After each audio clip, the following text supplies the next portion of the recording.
अगर आपको मार्केट में पैसे कमाने हैं तो आपको ये क्लैरिटी होना जरूरी है कि आप मार्केट में कौन सा फंक्शन परफॉर्म कर रहे हो। जनरली इसे दो हिस्सों में कैटेगराइज किया जाता है, या तो आप ट्रेड कर रहे हो या फिर इन्वेस्ट कर रहे हो। मैं इन्हें तीन कैटेगरीज में क्लासिफाई करके चलता हूँ: ट्रेडिंग, इन्वेस्टिंग और speculation. I have met a lot of people जो ये कहते हैं वो मार्केट में इन्वेस्ट कर रहे हैं, बट इन रियलिटी वो या तो ट्रेड कर रहे होते हैं या स्पेक्यूलेट कर रहे होते हैं।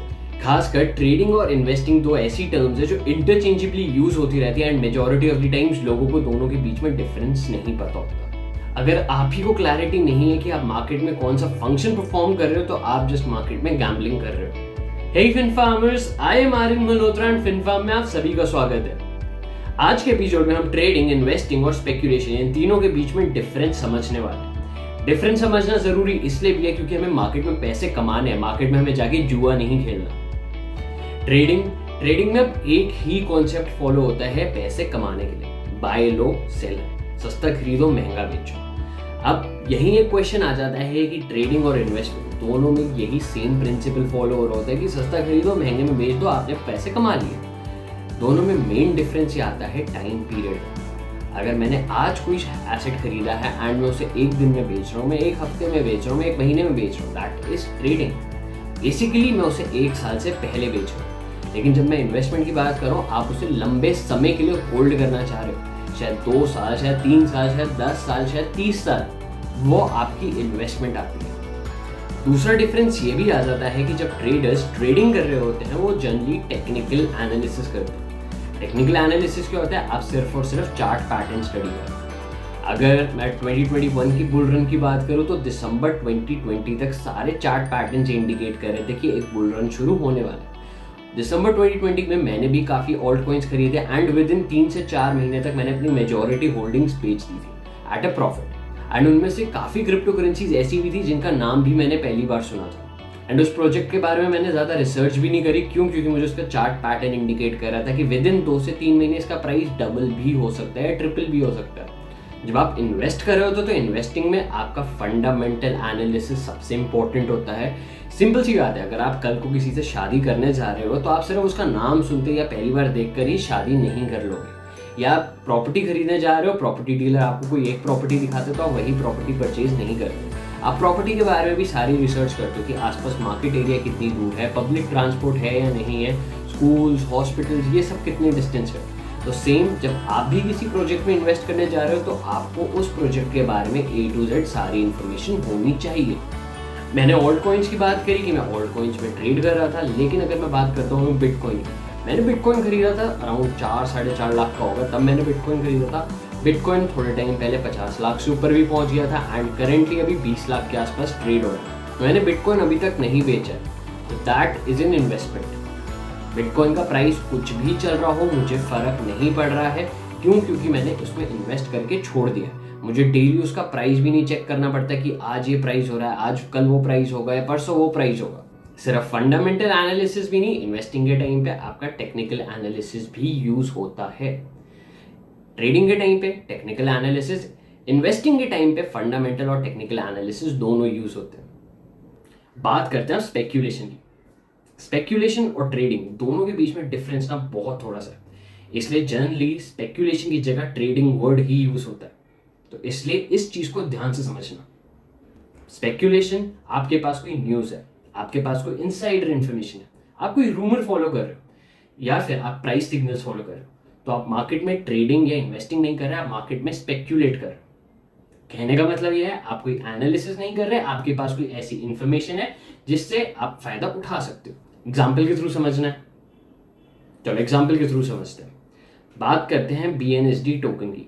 अब BNSD टोकन की मैं बात इसलिए कर रहा हूँ, कुछ टाइम पहले इन्फॉर्मेशन मेरे पास आई थी कि वो एक एक्सचेंज पर लिस्ट होने वाला है।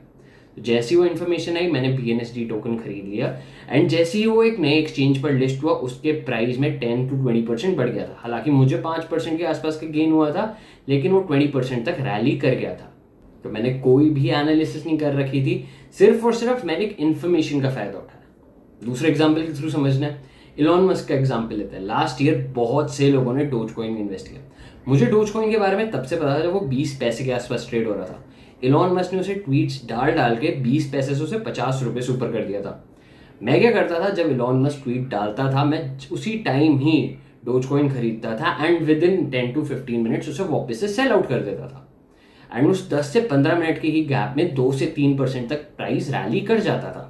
तो मैं मार्केट में ना इन्वेस्टिंग कर रहा था, ना मैं ट्रेडिंग कर रहा था, मैं मार्केट में स्पेक्यूलेशन कर रहा था। अब मैं आपको एक चीज़ और बता देता हूँ, जैसे हम ट्रेडिंग में बात करते हैं 1 साल से कम, इन्वेस्टमेंट में बात करते हैं 1 साल से ज़्यादा, स्पेक्यूलेशन में कोई एक एग्जैक्ट टाइम पीरियड नहीं होता है। आपके पास कोई ऐसा प्रोजेक्ट है जो हो सकता है 1 साल बाद अपनी लिस्टिंग करने वाला हो, आपके पास उसकी इन्फॉर्मेशन है तो आपने वो प्रोजेक्ट बाय कर लिया, 1 साल बाद आप देखोगे कि क्या उसका प्राइस पहुंचा है। स्पेक्यूलेशन में सबसे ज़्यादा रिस्क रहता है। वो गेम होती है या तो आप पैसे कमाते हो या तो आप पैसे बिल्कुल ही गवा देते हो। ऑलराइट फ्रेंड फार्मर्स, आज के एपिसोड में बस इतना ही। ये जानना बहुत ज़रूरी था कि इन्वेस्टिंग, ट्रेडिंग और स्पेक्यूलेशन तीनों में क्या डिफरेंस होता है। आप किस पॉइंट ऑफ टाइम पे क्या हो ये आपको आइडेंटिफाई करना पड़ेगा। जैसे मैंने एपिसोड की स्टार्टिंग में भी बताया कि बहुत से ट्रेडर्स अपने आप को इन्वेस्टर्स बोलते हैं। अगर आपको खुद को ही क्लैरिटी नहीं है कि आप क्या हो तो आप अपनी स्ट्रैटेजी सेट नहीं कर सकते। इन्वेस्टिंग के लिए अलग स्ट्रैटेजीज होती हैं, ट्रेडिंग के लिए अलग स्ट्रैटेजी होती हैं, स्पेक्यूलेशन के लिए कोई स्ट्रैटेजी नहीं है। लेकिन आप करते ट्रेडिंग और अपने आप को इन्वेस्टर बोल रहे हो, तो आप अगर इन्वेस्टिंग स्ट्रैटेजीज यूज कर रहे हो तो आप पैसे गंवाने वाले हो। ऐसा नहीं है अगर आप एक इन्वेस्टर हो तो आप एक ट्रेडर नहीं हो सकते, अगर आप एक ट्रेडर हो तो आप एक स्पेक्यूलेटर नहीं हो सकते, आप तीनों हो सकते हो। इन्वेस्टिंग की बात करते हैं तो आपने एक बार प्रोजेक्ट में रिसर्च करके पैसे डाल के छोड़ दिया तो आपको बार बार रिसर्च करने की जरूरत नहीं, क्योंकि फंडामेंटल सेम ही रहते हैं ऑलमोस्ट।